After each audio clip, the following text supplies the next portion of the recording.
Olá pessoal, tudo bem? Espero que sim. No vídeo de hoje vamos falar sobre mudanças climáticas. Bem, gente, o Brasil está entre os 7 maiores emissores de gases do mundo. Os países desse ranking juntos foram responsáveis por metade das emissões globais. Diante desse cenário, as empresas têm um papel fundamental no combate às alterações na temperatura global. Bem-vindos ao Falando de Geografia, eu me chamo Junilde Bonetti, sou professora de Geografia e vamos para o vídeo. O que são mudanças climáticas? Mudanças climáticas são alterações nos padrões de temperatura do planeta causados por processos naturais e pela ação humana. Essas alterações causam o aumento da temperatura e trazem impactos para o ecossistema terrestre. Com isso, os efeitos de mudanças climáticas começaram a surgir e podem ser sentidos a longo prazo. Só para vocês terem uma ideia, lá em 2007, quando eu fazia meu ensino médio, já se falava em mudanças climáticas e os problemas que ela poderia trazer. Hoje, em 2025, eu já sinto essas mudanças climáticas, principalmente o aumento da temperatura. Além disso, a gente vai ver também que outros processos também ocorreram que a gente pode notar as mudanças climáticas, que são as consequências desse aumento da temperatura, que são as chuvas, as grandes secas, que eu vou falar ao longo do vídeo. Segundo os dados da ONU, a última década entre 2011 e 2020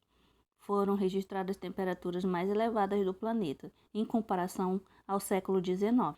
E a Terra já está aquecida cerca de 1,1 grau, ou seja, ela está 1,1 grau mais quente. Agora vamos falar um pouco das principais causas das mudanças climáticas. O relatório da ONU aponta que as ações antrópicas, ou seja, aquelas geradas pelo ser humano, são as principais impulsionadores do aumento da temperatura. Neste contexto, as causas das mudanças climáticas destacadas a seguir, elas são as principais influenciadoras das alterações do clima. Primeira coisa é a emissão de gases de efeito estufa. O efeito estufa ele é um processo natural da Terra, responsável por manter a temperatura adequada para que exista seres vivos, ou seja, o efeito estufa ele é importante para que ocorra o processo de vida na Terra. No entanto, esse fenômeno ele pode ser agravado pela emissão excessiva de gases poluentes na atmosfera, como o metano e o dióxido de carbono. E esses gases retêm o calor e por isso geram um aumento da temperatura quando presentes em grande quantidade. Esse processo ele gera o chamado aquecimento global, que se refere ao aumento anormal da temperatura do planeta. As emissões de gases do efeito estufa, ela vai estar relacionada principalmente à indústria, aos veículos, mas também pode seguir outras fontes, como aterros para lixo e também produção de energia e a própria agricultura também são fontes de emissão de gases. O desmatamento é outra causa das mudanças climáticas. Além de retirar a cobertura vegetal do planeta, que é responsável por absorver o CO2, o desmatamento da floresta também pode lançar o carbono que está armazenado nas plantas e no solo, e eles vão ser liberados para a atmosfera, e isso amplia a intensidade do efeito estufa. O problema também pode levar à emissão de gases, como o metano, produzidos pela decomposição da matéria orgânica, e também pela pecuária. Lembra do cocôzinho da vaca? Pois é, libera metano. A alteração nos padrões de chuva é também uma consequência do desmatamento, que pode aumentar a incidência de secas e gerar impactos na biodiversidade da floresta, como a escassez de água também, e também diminuir os alimentos para os animais. E também fica suscetível à queimada. Lembrem-se que vegetação seca tem tendência a queimar. Outra causa da mudança climática é a poluição da água e do solo. A poluição da água e do solo são recursos essenciais para a manutenção da vida na Terra. Quando eles são contaminados por substâncias poluentes, podem trazer efeitos de mudanças climáticas. Quando o solo é poluído, há uma redução na capacidade de absorção da água e de armazenamento de carbono, além de impactar a qualidade do solo para a plantação. Já a poluição da água gera uma alteração na qualidade e na quantidade desse recurso hídrico disponível no planeta para consumo e uso em atividades como agricultura e geração de energia. E aí vocês sabem que sem água suficiente para gerar energia a partir das hidrelétricas, por exemplo, vamos ter que usar recursos mais poluentes para utilizar como geração de energia. Um exemplo são os combustíveis fósseis. A queima de combustíveis fósseis, como carvão natural, gás natural e petróleo, libera gases de efeito estufa na atmosfera. Todas essas substâncias elas são formadas a partir da decomposição de organismos vivos. Portanto, apresenta carbono em sua composição. E por isso, soltam o CO2 na atmosfera quando são queimados. E esse processo de queima de combustível ele ocorre em atividades como transporte, geração de energia e abastecimento industrial. Antes de dar continuidade no vídeo, lembro a vocês que na descrição do vídeo tem link desses materiais, tá bom? Quem quiser adquirir para estar me ajudando, eu agradeço. O e-book sobre regionalização do Brasil, ele é gratuito, tá? Você pode baixar ele e estar conhecendo o meu trabalho. Vamos continuar. Vamos ver agora quais são as consequências dessas mudanças climáticas. A primeira consequência que nós vamos ter são os eventos climáticos extremos. O que seria isso, professora? O aumento da temperatura e a intensidade das secas, as inundações, furacões, ondas de calor e de frio são eventos climáticos extremos que a gente vai observar com maior intensidade ao longo dos últimos anos. Exemplo, a seca do estado do Amazonas, que aconteceu entre 2023 e 2024, ele atingiu níveis históricos, colocando os 62 municípios do estado em emergência. Tá? Em maio do ano passado, 2024, o Rio Grande do Sul viveu uma das maiores inundações da sua história por conta de chuvas extremas. Inclusive, esse mês faz um ano desse acontecimento.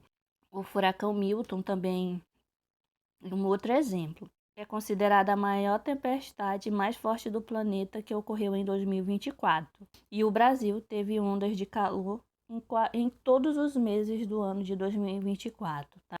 O aumento do nível do mar é outra consequência das mudanças climáticas.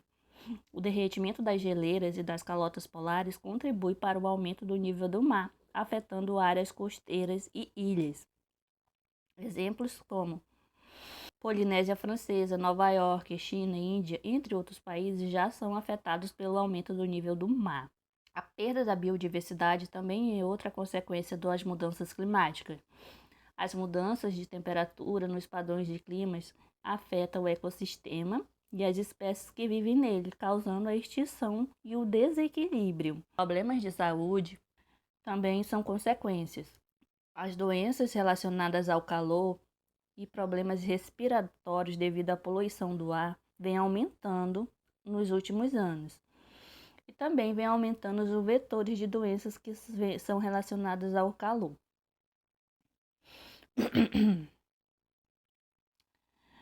E isso tudo tem consequência como também no impacto da segurança alimentar, porque o aumento das secas e inundações prejudica na produção agrícola, o que diminui a produção de alimentos em grande escala.